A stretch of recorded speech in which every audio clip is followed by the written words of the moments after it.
ვიმყოფებით ესპანეთის ერთ-ერთ ყველაზე პატარა, მაგრამ შთამბეჭდავ სოფელში, რომელსაც სოტენილ დე ბოდეგას ჰქვია. ბოდეგას სიტყვა ესპანურად მარნებს ნიშნავს და აქ ოდესღაც ძალიან ბევრი მარანი ყოფილა, თუმცა ახლა აღარ ფუნქციონირებს. სოტენილ ნიშნავს 7-ჯერ და არაფერს. ანუ რეკონკისტას დროს, როდესაც ესპანელები ცდილობდნენ მავრებისგან დაებრუნებინათ ანდალუსიის სხვადასხვა ნაწილი, 7-ჯერ ცადეს ამ სოფლის დაბრუნება, მაგრამ არაფერი გამოუვიდათ. სანამ იზაბელა კათოლიკემ არ მოახდინა ანდალუსიის სრული განთავისუფლება. ასე რომ ორი სახელი შეერწყა ერთმანეს, სოტენილ ი ბოდეგას. აი ნახეთ, მთლიანი ქუჩის ჭერი არის კლდის და აქეთ-იქით სახლები. ძალიან უნიკალური დასახლება.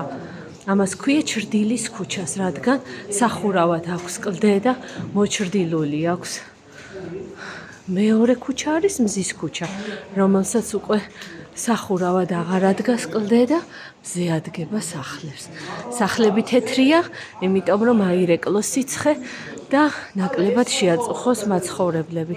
ეს ჩვენი ჯგუფის წევრები არიან, ტკბებიან ამ ქუჩებით.